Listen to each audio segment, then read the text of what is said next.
Assalamualaikum warahmatullahi wabarakatuh. Perkenalkan, nama saya Mahfuz Alfarabi dengan NIM C1 Channel 20166. Di sini saya akan menjelaskan tentang materi perencanaan penyusunan anggaran produksi. Pengertian dari anggaran yaitu merupakan suatu rencana keuangan yang disusun untuk masa depan yang sesuai dengan tujuan perusahaan dan meliputi tindakan-tindakan yang diperlukan untuk mencapainya. Memiliki beberapa karakteristik. Yang pertama, anggaran mengestimasikan potensi laba dari unit-unit bisnis tersebut. Kemudian dinyatakan dalam istilah moneter.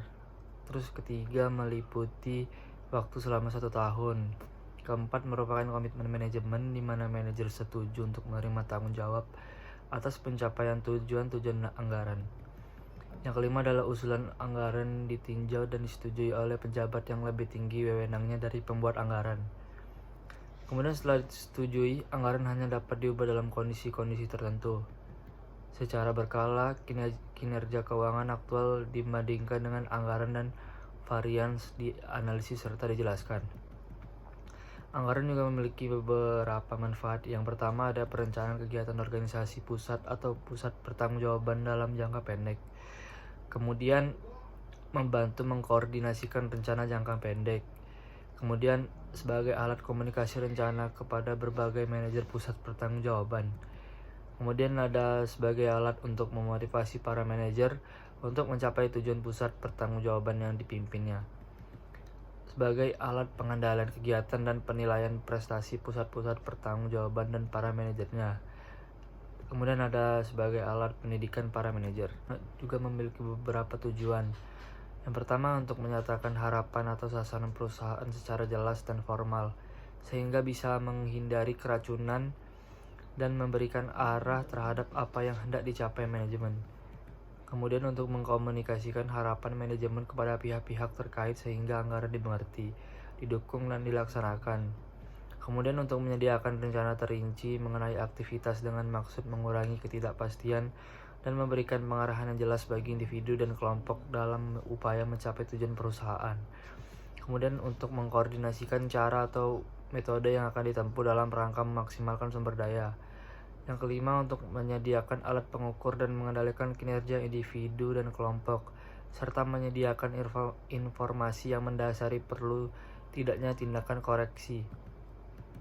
Kemudian ada faktor-faktor yang mempengaruhi penyusunan anggaran yang ada dari faktor-faktor internal. Yang pertama, penjualan tahun lalu, kebijaksanaan perusahaan yang dihubungkan dengan harga jual, syarat pembayaran barang yang dijual, serta pemilihan saluran distribusi. Kemudian ada kapasitas produksi yang dimiliki perusahaan, tenaga kerja yang dimiliki perusahaan baik jumlahnya kuantitatif maupun keterampilan dan keahliannya kuantitatif. Kemudian ada fasilitas-fasilitas yang dimiliki perusahaan. Kemudian ada dari faktor-faktor eksternal yaitu keadaan persaingan, tingkat pertumbuhan penduduk, tingkat penghasilan masyarakat, berbagai kebijaksanaan dan pemerintah baik di bidang politik, ekonomi, sosial, budaya maupun keamanan. Keamanan perekonomian nasional maupun internasional, kemajuan teknologi dan sebagainya. Kemudian ada pengertian anggaran produksi. Terdiri dari anggaran biaya bahan baku adalah anggaran yang merencanakan secara lebih terperinci tentang biaya bahan baku untuk produksi selama periode yang akan datang. Kemudian ada anggaran biaya tenaga kerja langsung, adalah anggaran yang merencanakan secara lebih rinci tentang upah yang akan dibayarkan dengan para tenaga kerja langsung selama periode yang akan datang. Kemudian yang ketiga ada anggaran biaya overhead pabrik, adalah anggaran yang merencanakan secara lebih terperinci tentang beban biaya pabrik tidak langsung selama periode yang akan datang. Kemudian ada hubungan manajemen dengan anggaran. Hubungan antara anggaran dan manajemen adalah dalam membantu manajemen dalam mengelola perusahaan. Manajemen harus mengambil keputusan-keputusan yang paling menguntungkan perusahaan, seperti memilih barang-barang atau jasa yang akan diproduksi dan dijual, memilih atau menyeleksi langganan, menentukan tingkat harga, metode-metode produksi, metode-metode distribusi, termin penjualan.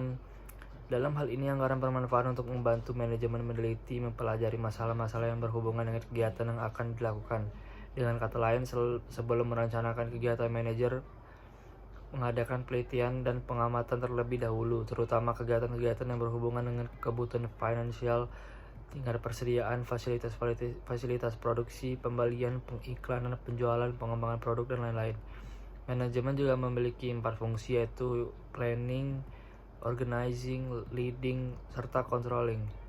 Sekian presentasi dari saya. Wassalamualaikum warahmatullahi wabarakatuh.